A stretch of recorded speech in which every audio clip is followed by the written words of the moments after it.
MBA Gestion, c'est une chaîne dédiée à la gestion. Dans cette séance, on va traiter un exercice qui concerne l'amortissement des emprunts indivis. Pour financer un programme d'investissement, une société a emprunté auprès de sa banque une somme de 800 000 dirhams. Cet emprunt contracté le 2 janvier 2020 au taux d'intérêt 10% remboursable sur 8 ans. On vous demande, comme travail à faire, de dresser le tableau d'amortissement de cet emprunt dans les cas suivants. Premier cas, le remboursement se fait par amortissement constant. Le deuxième cas, le remboursement se fait enfin. Et troisième modalité, par annuité constante. Commençons par la première modalité, c'est-à-dire le remboursement se fait par amortissement constant. Dans ce cas-là, on va calculer le montant de l'amortissement. Donc l'amortissement A est égal le montant initial de l'emprunt divisé par le nombre d'années. C'est-à-dire c'est 0 divisé par n. Donc on a le montant de l'emprunt initial est de 800 000 dirhams, contracté pour une durée de 8 ans. Donc 800 000 dirhams divisé par 8 est égal à 100 000 dirhams d'amortissement. Donc la partie ou la fraction du capital à amortir chaque année est de 100 000 dirhams. Donc le tableau d'amortissement se présente comme suit. Donc on a pour les périodes de la période 1 jusqu'à la période 8. Donc on calcule les intérêts et les annuités. Donc l'amortissement il est constant comme vous remarquez.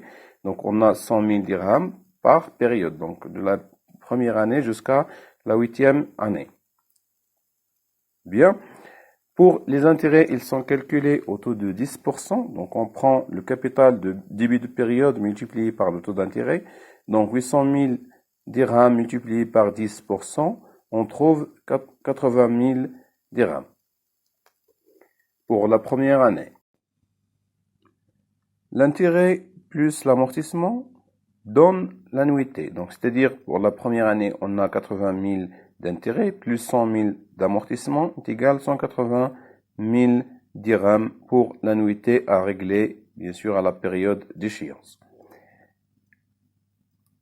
Pour le capital fin de période, donc on prend le capital début de période, 800 000 moins l'amortissement 100 000. Donc on trouve 700 000 dirhams qui va être le capital début de période de la deuxième année. Donc, on calcule de la même sorte les intérêts. Donc, l'amortissement, il est constant. L'annuité, il est calculé de la même formule. Donc, on trouve par la suite le capital fin de période pour la deuxième année. Ainsi de suite jusqu'à la dernière période, 8. On a 100 000 dirhams. Donc, multiplié par 10%, on a 10 000 dirhams d'intérêt. Plus 100 000 dirhams d'amortissement, on trouve l'annuité de 110 000 dirhams. Le capital de fin de période de la 8e année est égal à 0, c'est-à-dire ici que l'emprunt est totalement amorti.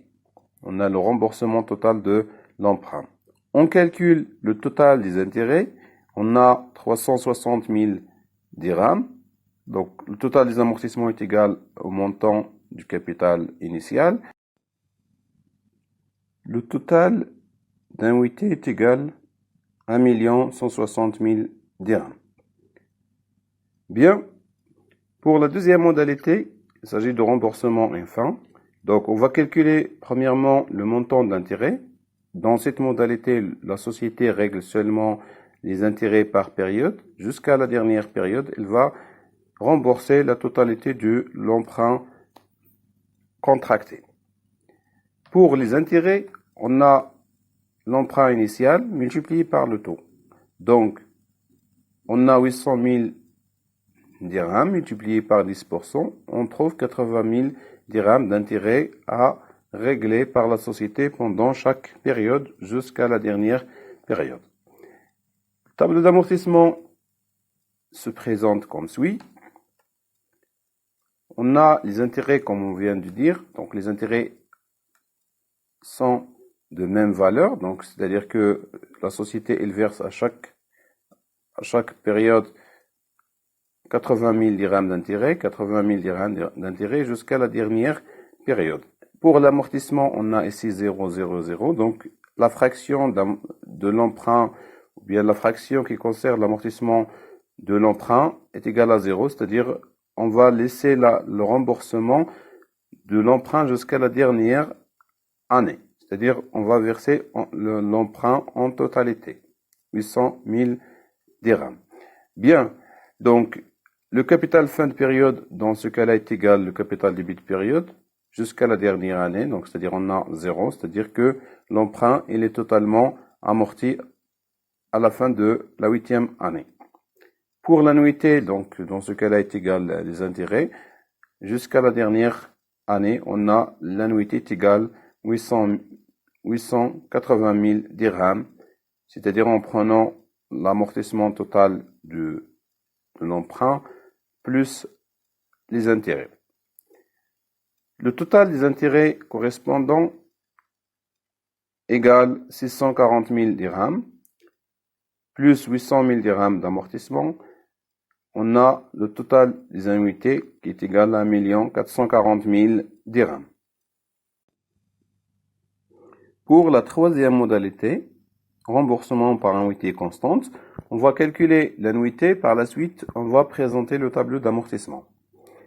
Donc l'annuité, comme on vient d'expliquer, est égale l'emprunt initial, c'est 0, multiplié par I, divisé par 1, moins 1 plus I à la puissance moins N. Dans notre cas, on a 800 000 dirhams multiplié par 0,1, 10%, moins, divisé par 1, moins 1 plus 10% à la puissance moins 8. Donc, le montant de l'annuité à verser à chaque fin de période par la société est 249 955,21 dirhams. Le tableau d'amortissement, on peut le présenter comme suit. Donc, on a pour les périodes, donc de la période 1 jusqu'à la période 8. Donc, le capital début de période, on a 800 000. Le calcul des intérêts de la première période donne 800 000 dirhams multiplié par 10%, on a 80 000 dirhams.